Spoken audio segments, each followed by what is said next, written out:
What's going on, boys? How are we doing? Now, if you're an Ironman, chances are you're going to be using Iban's Blast a lot. And if you're using Iban's Blast, you're going to need to know how to recharge it. Now, you could pay the Dark Mage 200k, or you could dip it in the Well of Zamorak for the low cost of free. Now, there are two main ways of getting to the Well of Zamorak. You can go through the front entrance, which is what you used in the quest Underground Pass. That requires a few items. It is a lot easier going through a second time around. Or you can go in the back entrance from the elf side. This does require using the teleport crystal and starting Morning's End Part 1, but it is a much faster method. Either way, both of them are pretty easy and fast, and a hell of a lot better than paying 200k every time you need to recharge your staff. So first, if you've got the crystal, you want to head to the Elven Town. Once there, we're going to head out. One of the useful things to keep in mind is you can, if you're a hardcore Ironman, bringing in anti-poison is a good idea, and maybe just some spare food. This is because the traps up here have a pretty high chance of poisoning you. Now, I believe you have a smaller chance of setting off the tripwire if you're walking. Nope. I still set it off every time. So drink the anti-poison. And then we want to head through this little thicket of trees right here that are highlighted. All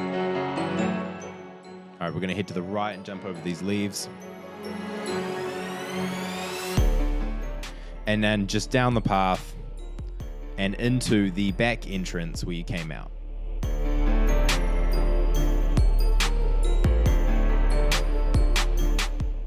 Once you're inside, you want to head to this well that's now been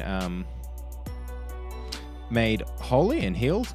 Head through these big doors. And you're going to come to this jumping area. Now we want to head left. The goal is we want to try and get to the left side over here. You're looking at getting to the left corner. You can fail these jumps over this bridge. I believe your weight has a lot to do with it, so bringing graceful really helps because it pretty much makes failing them impossible. In saying that, it is possible you can fail these and fall down and take some damage. So if you are a hardcore Ironman, bring some food, just in case.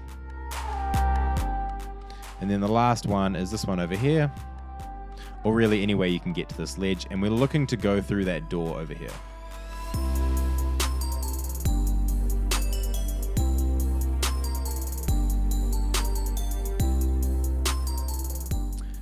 Head through the door.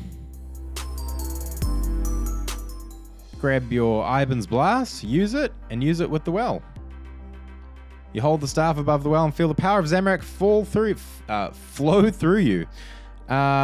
If we check our staff now, we're fully charged, 2,500 charges left on the staff, and we're good to go. That was much easier than paying 200k, and a lot cheaper, that's for sure. Okay, now if you don't have the Elf Crystal and you haven't started Morning Ends Part 1, you can go through the old-fashioned way. Luckily, this will be a little easier having completed the quest. You're going to want a few items, just some rope, any arrows that you have, just one arrow is enough, a bow, as well as a spade. And of course, if you're a hardcore Ironman, it's always a good idea to bring some food or something like that because you can take damage and mess up on some of the traps. So if we head to Ardoin and we head out, we basically just want to head to the entrance in West Ardoin.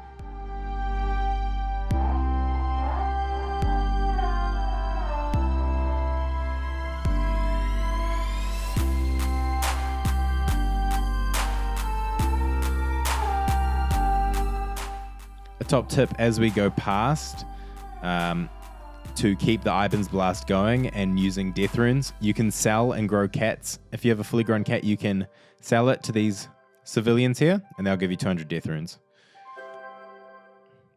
It's a great way to get some death runes to get started on using the Iban's Blast on Ironman.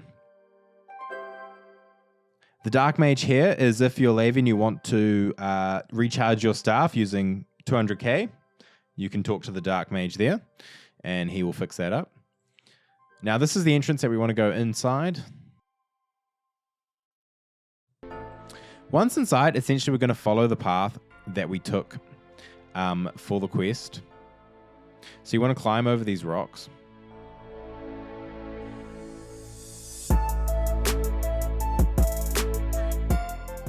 Once you come to the fire and this bit of abandoned equipment, you want to search this abandoned equipment next to it.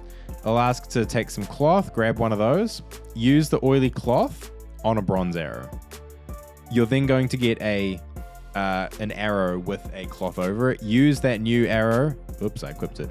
Use that new arrow on the fire. That's going to light that on fire. Now equip that in your inventory. Head over to this patch on the right here.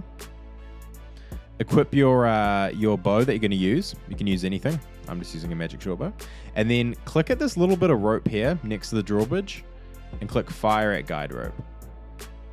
That then hits that guide rope and your character automatically walks all the way back and that drawbridge will come down. Nice. Now that we're here, we can keep moving across to the left. And there's going to be 2 columns here, one with rope and one without. On the one on the left without, you want to use your rope in your inventory, use it on the rock up here. I think it's using it on that rock there. Sometimes it'll be a bit hard to get the angle. Nice, keep moving along. That will use the rope, which does kind of suck, but rope's cheap. It's a lot cheaper than 200k. Keep moving along. Some more rocks to climb over. And now we're going to get to this trapful part. This, unfortunately, is a part that is unique to every player. And if you can't remember what you did when you went and did the quest, you're going to have to bring some food to kind of really do some trial and error to remember. Once you figure it out again, if you've forgotten, it's really good to try and commit this to memory because you're going to be doing it a lot as an Ironman, is recharging the Iban Staff. So this is my particular pattern. As I move over to this first square, I click over here, and then the rest is free sailing. But that will be different for that pattern will be different for every single player. I got quite lucky with that pattern. It's very, very simple to remember. If you click wrong and go on the wrong square, it will you will fall down into a pit of spikes and you'll take a small amount of damage. Right, so once you're here, you want to look out for these odd markings in this hallway. They're traps there, so you want to click search or else you'll take some damage. It's a trap. Do you want to try and disarm it? Yep. And then there's another one right here in front of it. It's a trap. Do you want to try and disarm it? Yep. We got some more on this side, 3 more down this alleyway.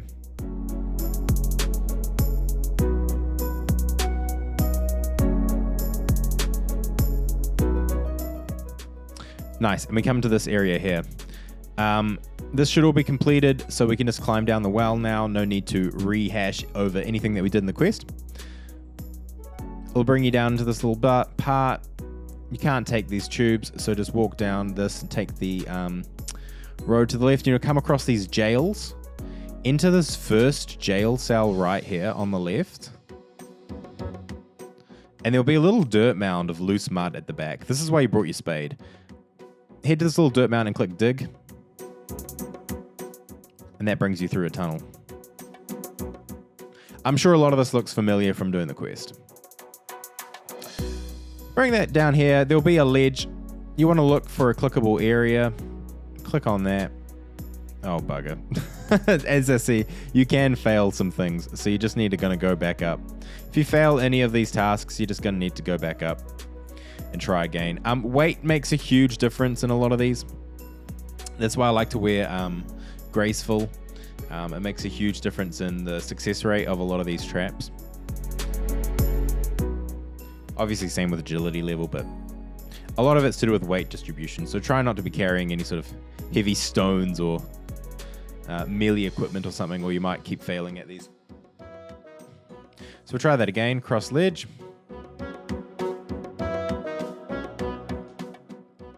We come across this little pathway, and we want to go across this pathway, and there's these little crossing bridges here where it gets thinner. You want to click on those, and your character will attempt to run across. Another area where you can fail and hit the spikes below. If you do, just get back up and keep going. There's a great reason you might want to bring food. If you don't have graceful, as you'll probably fail these a lot more than I am.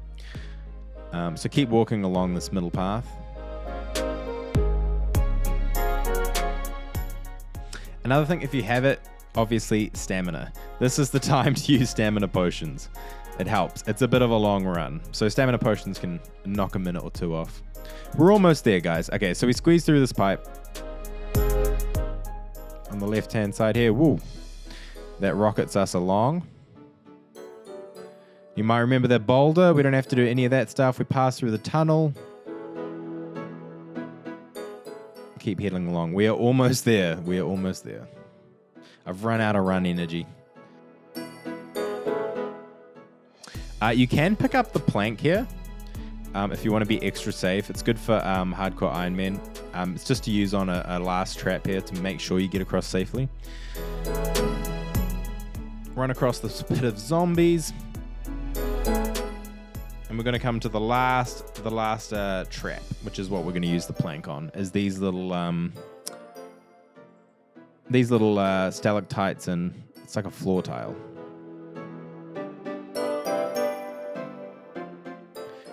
So use the plank on these flat rocks. You can just run past these, and a lot of the time you won't take damage, but if you want to be super safe, just pick up that plank, use it there. Use it for a bit of construction XP afterwards. Waste not, want not. And here we are, finally, in the room. It takes a lot longer than the crystal, but still it is not that long. Once you're in this room with this well, you want to go ahead, grab your Iban Staff, click use, and use it with the well. You'll get a little click through saying Zamorak flows through you, and if you check your charges, you'll have 2,500 charges. And that's essentially how we do it. Thanks for watching, guys. Subscribe for more lazy Ironman videos just like this one. I share little tips and tricks that I find along the way. Until next time, guys. Catch you on the next one.